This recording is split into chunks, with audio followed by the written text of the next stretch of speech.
This is the History of New Zealand podcast on the Eat to My Own Beat podcast network.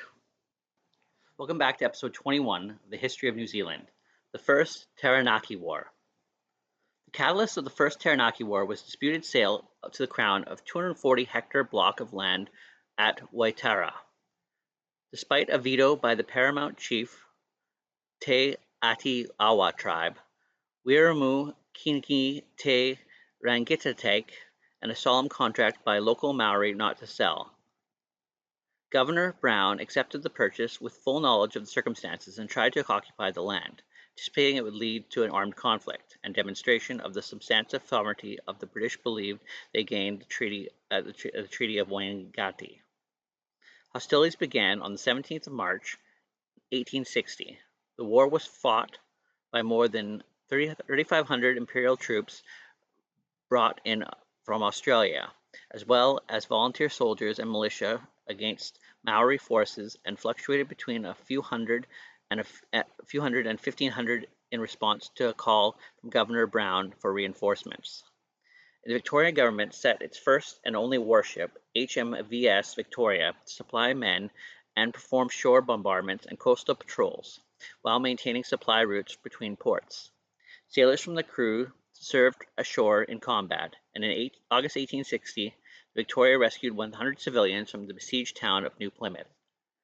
The ship's service in the First Taranaki War marks the first time an Australian military unit committed to active sea services,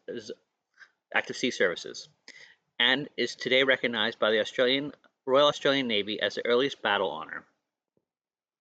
After a series of battles and actions, the war ended in a ceasefire, with neither side explicably accepting the peace terms of the other. Total losses among the Imperial volunteers, militia troops, are estimated to have been 238. The Maori casualties total about 200. Though there were claims by the British they had won the war, there were widely held views at the time that it suffered an unfavorable and humiliating result. Historians have also are divided on the result. Historian James Bellish has claimed that the Maori succeeded in thwarting the British bid imposed by sovereignty over them, and therefore been victorious. Bellish also states that the Maori victory was a hollow one, leading to the invasion of the Wakatau. Now we talk about the invasion of the Wakatau. Brown began making arrangements for the Wakatau campaign to destroy the King Tanga stronghold at the close of the First Taranaki War.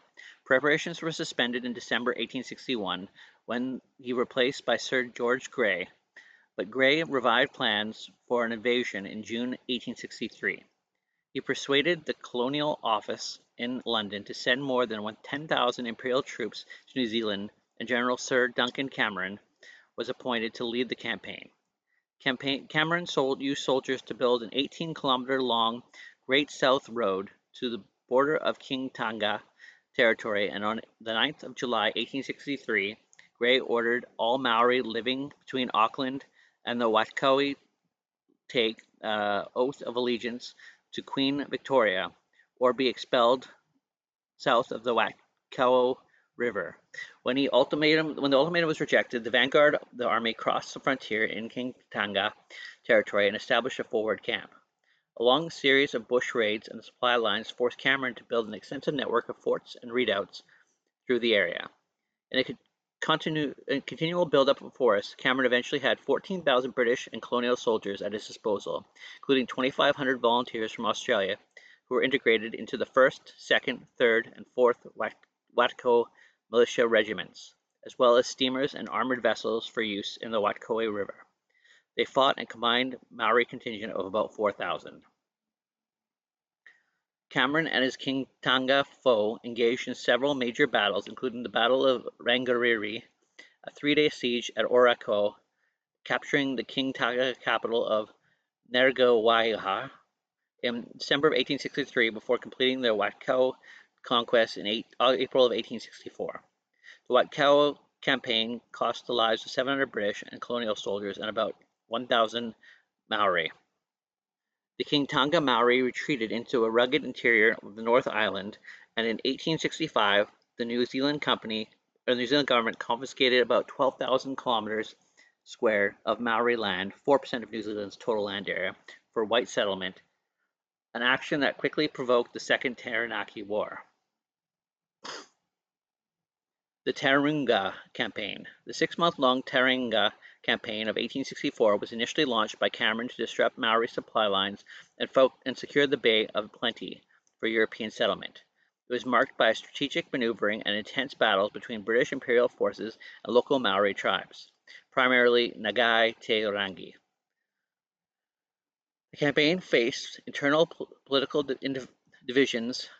Early on, the Premier Frederick Whittaker supported an aggressive approach, while Governor Grey advocated a defensive stance to prevent wider rebellion. The conflict accumulated in the Battle of Gatpa in April, while Maori defenders, under the leadership of Rauri Puraki, successfully repelled a British assault, inflicting significant casualties and earning a reputation as a humiliating defeat for the British. Following the setback, efforts to negotiate peace intensified, with Governor Grey seeking to limit land confiscations and reduce Maori resistance, leading to a temporary cessation of hostilities. However, in June, Maori forces, reinforced and commanded by Hiro Te Matatai, chose to engage the British again at Tauranga. In a decisive battle, the British forces, led by Brigadier George Carey, overcame Maori entrenchments, resulting in the substantial casualties on both sides.